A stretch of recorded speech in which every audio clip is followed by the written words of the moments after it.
Welcome to Fund in Focus. Today we're going to talk about ARKW, the ARK's next generation internet ETF. I'm Brett Winton, ARK's chief futurist, and with me is Tom Stout, ARK's chief operating officer. All right, Brett, ARKW, next generation internet fund. It's thought of as a tech fund. It's only 40% technology by actual sector. What is this fund? We think of the ARKW fund as the intersection between neural nets, artificial intelligence, intelligent devices, next generation cloud, public blockchain, digital wallets. And so it's really fintech plus the digitization of commerce plus artificial intelligence plus everything that's happening with the digital consumer. I mean, that's in some ways that really is the next generation internet, right? You think about the convergence between a number of different sectors, technology, communication services, financial services, and they all are certainly dependent on this concept. But you also think about a lot of quote unquote well-known companies. Now, I know that some of them have been accused of being meme stocks. I think that's a word that we hear.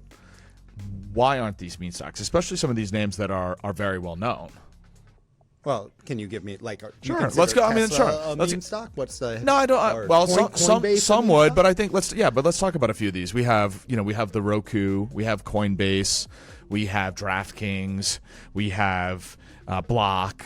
These are all well known names, but we own these for very different reasons than people who accuse these of just being meme stocks. Yeah. So we also have the Bitcoin ETF, which that's right. Maybe it's not a meme stock, but it's a Bitcoin. That's right. Fair enough. And we'll come back to that one. But for the companies, what are we looking at in terms of these companies? Sure. Let's start with Roku, for example. The intelligent device that's driving transformation here is our TVs are becoming intelligent. In fact, everybody, not everybody, but most people now have a smart TV. They basically have an operating system in front of their entertainment experience. And this is what they use to select their Netflixes, their Maxes, their ESPN Pluses, their Disney Pluses. Roku is the majority share TV operating system, certainly in the US and probably the world. No matter who wins on the streaming side, if it's Disney Plus or Netflix or Max, which I don't know why they changed their name from HBO, Roku sits in front of that and gets to collect a toll from the competitive battle that they're fighting. And so we think that the cutting of the cable, the transformation from kind of linear TV watching to on-demand, selecting the content you want, favors Roku almost no matter what. And it's thought of as this seems like kind of a certainly on a market cap basis, it's a small-ish stock. Yeah. But from a actual consumer entertainment perspective, this is a huge share of consumer viewing hours that are going through this platform. And so we think the monetization opportunities on top of that, including not just through kind of subscription fees and advertisements, but also through other potential ways in which they could monetize, potentially facilitating wagering, potentially facilitating, interactive and video games. It allows the company to really strategically expand its revenue base. What about Coinbase? Obviously, and in this case, we'll talk about the Bitcoin ETF as well, because I don't think you can completely talk about one without, in isolation of the other, although there's, more to it.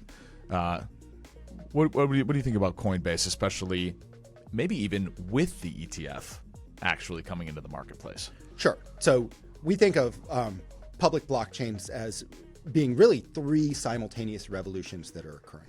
There's a monetary revolution. Bitcoin is really an interesting and potentially better money. It's certainly better than gold as a store of value that somebody can't take from you.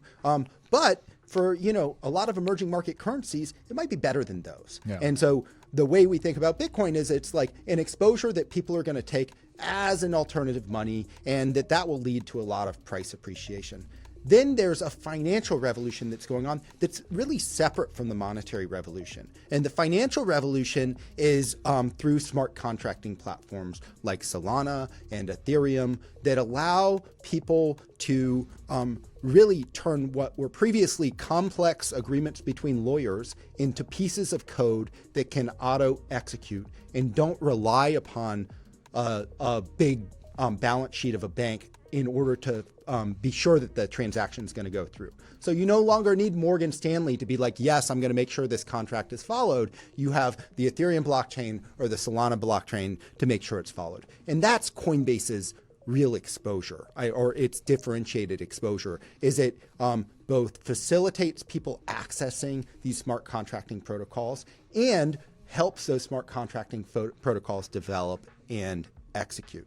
And then the third revolution is really a revolution in kind of digital assets, separate from smart contracts. So a lot of consumer experiences in the future may require you to buy a digital asset that's kind of like a ticket. And Coinbase also can facilitate this kind of real provably scarce digital asset that could enable a whole new class of consumer business models to arise. What do you think about, it strikes me that the one way that advisors might really benefit from this fund is for those who don't yet have access because of the platform that they're on to the Bitcoin ETFs, to any Bitcoin ETF, and that they're getting, roughly in the neighborhood of 10% exposure directly to the Bitcoin ETF. In this fund, but that it's also diversified with these other things, whether it's, the revolution in mobility in Tesla, or in entertainment, like you said, in Roku, or in financial services, both Coinbase, but there's Square is in there, Robinhood is in there. What benefit do you see to advisors to get their Bitcoin exposure? It's spot Bitcoin, so it's clean exposure, but also have it for their client base who maybe isn't quite ready for that to be an individual line item given the volatility of digital assets? Yeah, I think there's a few benefits there. One is, we actively manage the portfolio. And so it's unlikely that people are going to believe in all of these technologies at once. Yeah. It's like Bitcoin working is going to happen totally separately from whether or not UiPath is able to, accelerate massively due to their implementation of artificial intelligence. Yeah. And so by getting exposure to this fund, you get exposure to Bitcoin exposure actively managed against that AI exposure, actively managed against the digital wallet exposure that Block provides, actively managed against the practical AI implementation that Tesla provides. And so, and you can imagine a future state in which, hey, it turns out Bitcoin was a really interesting idea and it still exists, but it didn't take share from gold in the way that people anticipated. So it didn't appreciate as much. Well, then you have exposure to these other technologies that will have worked independent of that. So if that happens or doesn't happen has nothing to do with whether or not robo-taxis work for Tesla or they don't. And so the combined exposure provides a more efficient kind of portfolio allocation for advisors than a pure play exposure might. I mean, I think what you just articulated is in some ways a risk for an advisor. And this is almost unique to this fund amongst the ARK lineup in that advisors think one thing when they think technology, and they don't realize that a lot of what in their mind is technology isn't classified by the traditional financial services industry as technology. So if you buy a just tech sector fund and you say, I've got my diversified portfolio, I want to be overweight technology, I've got my tech sector, almost everything you just said is not actually a tech sector stock. And yet it's the most interesting and the highest growth potential part of technology, almost unique relative to some of the other funds that we talk about, relative to the sector classifications that they come or believed to be paired with. Yeah, I think that the in some ways buying technology sector exposure may be exposing yourself to more disruption than you really even believe. Exactly. It's like the whole, think about what is in a traditional portfolio allocation. You have your core index exposure. Well, what do you have there? You have a bunch of retail bank branches that you own effectively. Well, the largest consumer-facing financial institution in the U.S. is probably Venmo with Cash App, Block's digital wallet, second place right now. Those are directly competitive with those bank branches. Yeah. And so you actually have an unintentional innovation short in your portfolio. And if you take a traditional tech sector exposure, like, I'm sorry, but your IBM position is probably not going to do you a lot of good in the future that we anticipate.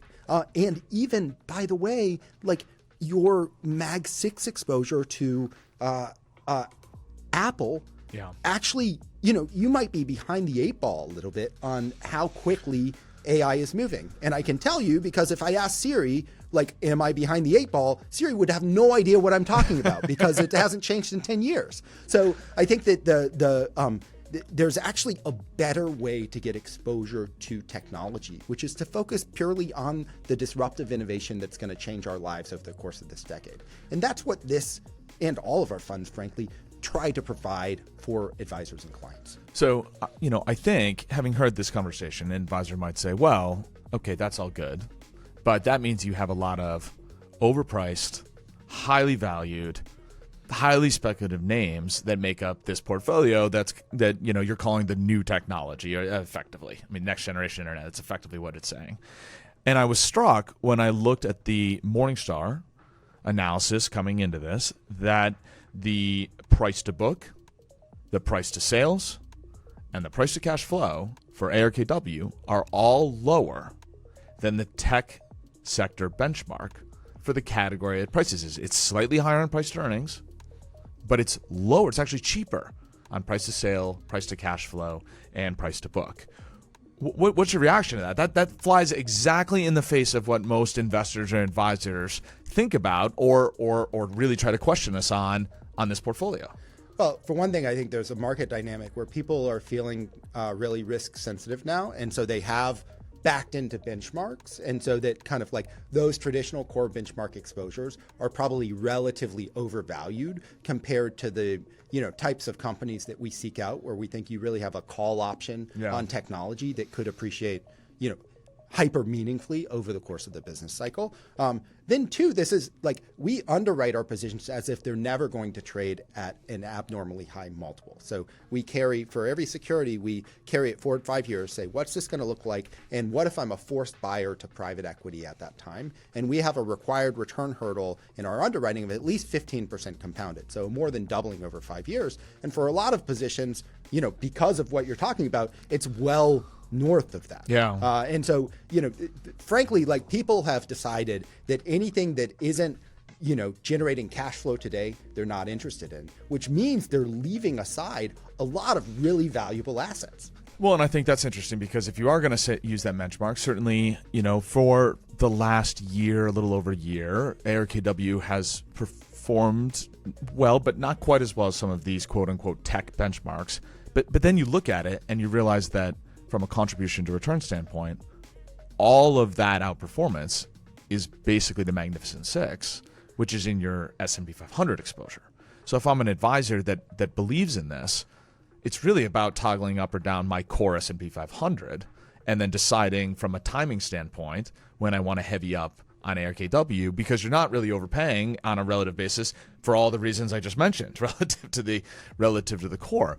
So with that said, what are you looking at as a catalyst in the market that turns people's attention to these incredible growth stories, these amazing technologies that aren't Mag 6 and will directly benefit ARKW?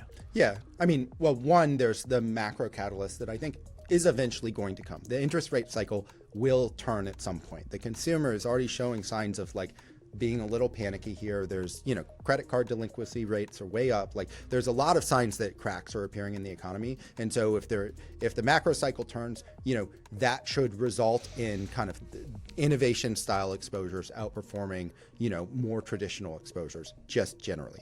I can't promise when that's going to happen, but at some point, inevitably it does. And then from a exposure to technology perspective, artificial intelligence, we think, is declining at a rate of 4x per year prospectively going forward. So if you think about traditional tech space, you get a cost halving every 2 years. In artificial intelligence, it's happening every 5 months. And so kind of the productivity advances you see out of that should play into the software names that we have exposure to within this portfolio. A lot of people have been like, oh, NVIDIA's the whole story here. If you look at the chips that NVIDIA has sold, those, unless artificial intelligence doesn't work, those chip sales have to translate into, meaningful business performance for the people buying those chips. And we think that it's going to happen, and that we're exposed to the companies that that's going to happen to. Well, and I think that that's right in terms of an investor says, I'm not overpaying for the story that's already been told. And also, relative to any of the other ARK funds, this is the fund that is the most tilted towards growth. The fund that has the most exposure to a momentum as a factor, and yet it's been in a trading range pretty close from a technical standpoint to a breakout, but you're not paying for that NVIDIA story. You still have it, of course. It's in your S&P 500 fund. It's probably in some other part of your core portfolio. But these opportunities, when we look at the growth environment and where some of the more broad-based growth indices are being near all-time highs, this still has a lot of upside, both from the fundamentals as well as the actual price. And again, I think people are really surprised when they hear some of these statistics, even on cash flow, right? I mean, rising interest rates should be benefiting and tilting towards cash, yet this portfolio is cheaper on a price to cash than the benchmark. So final question is that when you think about the overall environment from this high concentration of performance in the market as a whole, amongst a few stocks that are now household names, even non-investors could pretty much name you the stocks that are working. How do you think that actually happens in the marketplace? Is it gradual, and investors are going to have have time to react to this and see it coming as you have the broadening out, or do you think that there is a single moment in time and then really these stories start to capture that imagination again the way they have in previous years? Yeah, I mean, I think you can look at our fund performance over time, leaving aside a big lump during COVID, and see that typically our funds are kind of violently flat for a while, and then they cross into like a massive appreciation event, and then violently flat for a while. And I don't think it's predictable exactly when that's going to happen. If it were, I mean, this would that be a would lot be easier. very easy. Exactly. The rate at which things can change in technology is not only very rapid, but it's also being compressed by artificial intelligence. As in, like, it seems likely that we'll cross some kind of threshold here where there's, a real change in appreciation for the business prospects of these types of companies. And also just on the, there's a whole nother set of potential catalysts in what's happening in the public blockchain space where, there are now, the SEC has effectively signed off on, it's okay to hold spot Bitcoin exposure within a traditional portfolio. And, as I mean, you're in charge of distribution, like there are sales forces going out there and convincing people, hey, this is a thing you should own now, and getting on platform. And that exposes a whole new set of investors in a much larger asset pool, I think, to, potential Bitcoin exposure than was previously able to access it. And so combine that with the halving, and I think that there's probably, a lot of Bitcoin appreciation to come that will feed not only into the direct exposure in this portfolio, but the other kind of cryptocurrency and crypto asset names that we hold. So I think whether you're looking for managed Bitcoin exposure alongside like-minded equities, whether you're looking for access to Bitcoin because you can't get it yet on your firm's platform, whether you're looking for effectively the new type of growth, which has very different sector classifications than it has in the past, ARKW as the next generation internet ETF is really an interesting opportunity for you, especially as we get into a changing rate environment. That's all the time we have for today. We appreciate you joining us. For more information, you can go to ark-funds.com for more. Thanks for spending time with us, and we look forward to talking again with you soon.